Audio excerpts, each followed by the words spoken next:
মেয়েটির গোপনাঙ্গ সহকারে বিভিন্ন শরীরের সম্পূর্ণ স্থানে গরম খুন্তি দ্বারা ঝলসে দেওয়া হয়। জোরপূর্বক আমার বাসায় ঢোকার পরে আমার দর্শন করে ওইটা উনি ক্যামেরা ধারণ করে নিয়ে যায় বাসা থেকে। যেভাবে মারছে এগুলো আর আমি বলতে পারবো না, আমার পুরো শরীর পোড়াই দেওয়া হয়েছে। কেউ চুল ধরে, কেউ এসএস এর পাইপ নিয়ে ওগুলা দিয়ে পিডায়। একটা নারী হইয়া আরেকটা নারীর কিভাবে এইভাবে টর্চার করতে পারে? ওই বাড়িতে ঢোকার পরেই সোহাগ করে নাম, তার আকর্ষণ ছিল ওই মেয়েটার দিকে। তারপর আস্তে আস্তে ওর এটাই রাজি হয় না যে না, আমি এই কাজে যাব না। তারপর একদিন রাজি না হওয়ার মতন হঠাৎ করে এইভাবে মেয়েটারে অত্যাচার করে। ওরা চাইছিল একদম মাইরে ফেলাইবে। সসীম সর্দার, সোহাগ সর্দার এরা দুই ভাই মিলে যথাকর্মে দর্শন করে। আমি 2 মাস যাবত ওই বাসায় উঠছি ভাড়া। পরে ওঠার পরে থেকে উনি আমারে ব্ল্যাকমেল করে নানান ভাবে। তারপরে জোরপূর্বক আমার বাসায় ঢোকার পরে আমারে দর্শন করে ওইটা উনি ক্যামেরা ধারণ করে নিয়ে যায় বাসা থেকে। পরে ওই ভিডিও দিয়ে আমারে বারবার ব্ল্যাকমেল করা হয় যে ভিডিও পাঠাই দেওয়া হইবে, সাইডা দেওয়া হইবে আমার হাজবেন্ডের কাছে, হ্যার কথা যদি আমি না শুনি। তারপরে মনে হয় ওই ভিডিও তার স্ত্রী বা কেউ দেখছে। পরে ওনরা স্বামী বইলা দিমু বা এরকম কোনো কিছু বলছি তারে যে আমার হাজবেন্ডে জানাই দিমু। তারপর ওই যে তার সবাই ফ্যামিলি সবাই মিলে আইসা আমার অনেক মারধর করে। আমার মেয়ে আছে ওরেও মারে। যেভাবে মারছে এগুলো আর আমি বলতে পারবো না, আমার পুরো শরীর পোড়াই দেওয়া হয়েছে। মারার সময় ছিল 5 জন, তার ফ্যামিলির 5 জনে মিললাই মারছে। এখন আমি এই যে যারা আমার এরকম করছে ফাঁসি চাই। গ্যাসে খুন্তি পোড়াই আইন নাই না, পরে আমার সারা শরীরে ছাকা দিয়ে দিচ্ছে। ছিল সোহাগ সর্দার, জসিম সর্দার, ঝর্ণা, লামিয়া, মিম। এরা প্রথমে 12:30টার দিকে আমার বাসায় আসে। আইসা আমার ছোট ছেলে আছে 2.5 বছর বয়স, ওরে কোলে নিয়ে সে উপরে নিয়ে গেছে।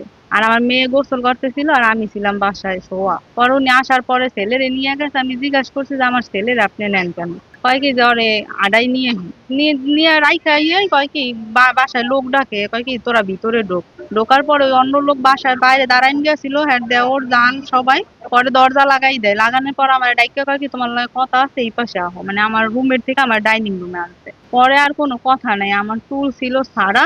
কেউ চুল ধরে, কেউ এসএস এর পাইপ নিয়ে ওগুলা দিয়ে পিডায়, কেউ পাকের ঘরে গেছে খুন্তি গরম করতে। এগুলো আমি আর বলতে পারবো না কিভাবে কি করছে। বৃষ্টির মতো। এখন তো থানায় তো অভিযোগ করা হয়েছে। বৃষ্টির মতো মাইট এগুলো কেউ, আমি পাও ধরাই ধরে অনেক অনুরোধ করছি যদি আমার কোনো অন্যায় থাকে, আমার ফ্যামিলি আছে হ্যাঁ গো কাছে বলেন। হ্যাঁ শোনে না, হয়তো বা আমার মাইট গিয়ে হালাইতে চাইছে। আল্লাহ হয়তো বা হায়াতে রাখতে দেখে আমি এই পর্যন্ত এখন আসছি। নির্যাতন পুরা শরীর পুড়ে ফেলছে। মাথার চুল ছিল, মাথার চুল কাইটা ফেলছে, বটি দিয়ে কাটছে। তারপরে এমন এমন জায়গায় ক্ষত হয়েছে, মনে করেন পুরা শরীরের ভিতরে মানে ই আছে, ক্ষত আছে। আর এরকম জানি কারোর সাথে একটা নারী হইয়া আরেকটা নারীর কিভাবে এইভাবে টর্চার করতে পারে। তা আমরা এটাই আপনাদের কাছে বলতে চাই, জানি এরকম জানি কারো কারো সাথেই জানি কারো ঘরের মেয়ের সাথেই যেন এরকম না হয়। এটা আমরা বিচার চাইতেছি আপনাদের কাছে, যেন এটার বিচারটা দ্রুত তাড়াতাড়ি জানি করা হয়। আমরা চাই যে এই এই লোকগুলোর যেন ফাঁসি হয়। ওপার আমরা, এপার তাদের বাড়ি, তার বাবার বাড়ি। তার পাশাপাশি উনি ভাড়া থাকে, 2 মাস ধরে শুনছি ভাড়া থাকে। ওই বাড়িতে ঢোকার পরেই সোহাগ করে নাম, তার আকর্ষণ ছিল ওই মেয়েটার দিকে।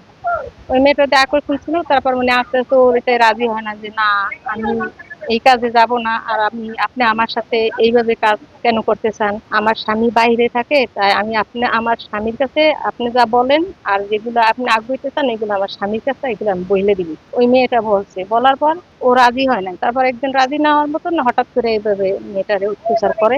মেয়েটা ও পারে না, একটা পুরুষ তো, একটা পুরুষের সাথে মেয়ে পারে না। তারপর আরো মানুষ আসলো, এই ফিটনেস তাদের ফ্যামিলি কিভাবে জানেন একটা মহিলার সাথে একটা পুরুষ পারে ওইভাবেই তার অত্যাচারে ফ্যামিলি সবাই পারামারি করছে। কাইটা একদম যে অবস্থা, আপনি ওরা চাইছিল একদম মাইরে ফেলাইবি। যার জন্য একজনে এক অত্যাচার করছে, কেউ খুন্তি পোড়া দিতে, কেউ চুল কাটছে। আর এসি যেখানে যেখানে পড়ছে, এসি গুলো বাইরে বাইরে যে আমার শরীর কোন যেখানে যেখানে গেছে ওগুলো আমাদেরকে দেখাইছে। ওগুলো দেখার মতন না। এখন আমরা চাই যে এই দারুণের লোক বিচার হোক। কারণ আজকে এনারে করছে, কালকে আমার মেয়েরে করবে, কলেজে যাওয়া দেবে, স্কুলে যাওয়া দেবে, আরেকদিন বাড়িতে একজনা ঢুকবে। একটা সুন্দরী মেয়ে কি বাস করবে না এই বাংলাদেশে? এটার বিচার চাই। এই উর্মি নামের মেয়েটি 2 মাস যাবত ওর বাসায় ভাড়া থাকতো। বিভিন্ন আকারে বিভিন্ন ভঙ্গিতে কুপ্রস্তাব করে। মেয়েটি রাজি না হওয়ার কারণে ওই মেয়ের এক ছেলে এক মেয়ে ছিল শিশু, তাদেরকে জিম্মি করে সোহাগ সর্দার এবং তার ভাই জসিম সর্দার পালাক্রমে ধর্ষণ করে। ধর্ষণের পরে মেয়েটির হাত পা বেঁধে মেয়েটির গোপনাঙ্গ সহকারে বিভিন্ন শরীরের সম্পূর্ণ স্থানে গরম খুন্তি দ্বারা ঝলসে দেওয়া হয়। আমরা চাই এই সোহাগ সর্দার এবং জসিম সর্দার এর সাথে আরো যারা জড়িত আছে এই ধর্ষণকারী আমরা ফাঁসি চাই, এবং কি এদেরকে দ্রুত আইনের আওতায় এনে কঠিন শাস্তি দাবি জানাচ্ছি। এবং এর ঘটনার ভুক্তভোগী যারা আছে তারা নিরাপত্তাহীনতা ভুগতেছে। আমরা চাই এই ভুক্তভোগীকে নিরাপত্তা দিবে। জসিম সর্দার, শখ সর্দার ওরা সর্বনিম্ন ফ্যামিলি ছিল এবং ওরা এই দেশ থেকে ঢাকা যাইয়া জুয়া, ক্যাসিনো এবং বিভিন্ন মাদকের সাথে জড়িত হইয়া ওরা অনেক টাকা পয়সার মালিক হয়। এবং এই উর্মি নামের যে মেয়েটি আর এক বাসায় আড়া থাকতো, তাদের বিভিন্ন প্রলোভন দিয়ে তার বাসায় আইনা অপকর্মের জন্য প্রস্তাব দেয়। এক পর্যায়ে জসিম সর্দার, শখ সর্দার এরা দুই ভাই মিলে যথাকর্মে দর্শন করে। এটার বিরুদ্ধে আমরা সর্বোচ্চ আইনের ব্যবস্থা দাবি করি এবং প্রশাসনের কাছে আমার অনুরোধ, এরা দ্রুত আসামিদেরকে ধরার ব্যবস্থা করে। আমরা ঘটকছড়াবাসী সবাই মিলে এটার তীব্র নিন্দা জানাই। গত 2রা অক্টোবর একটি ধর্ষণের ঘটনা ঘটে এবং সেই ঘটনায় আমাদের সদর থানায় একটি মামলা রুজু হয়েছে। তো এই মামলা আমরা গুরুত্ব সহকারে তদন্ত করছি এবং 7 জন জাহান্নামী আসামি আছে, আসামিদেরকে গ্রেপ্তারের জন্য আমরা একাধিক অভিযান পরিচালিত করছি। আমরা প্রত্যাশা করছি যে আসামিদেরকে খুব শীঘ্রই আইনের আওতায় নিয়ে আসা যাবে। আর এই ঘটনাকে কেন্দ্র করে ভিকটিমের পরিবারকে যদি কেউ হুমকি ভয়ভীতি দেখায় তাহলে তাদের বিরুদ্ধেও আইনানুগ ব্যবস্থা নেওয়া হবে এবং তাদেরকে আমি থানায় চিঠি করার জন্য অনুরোধ করি।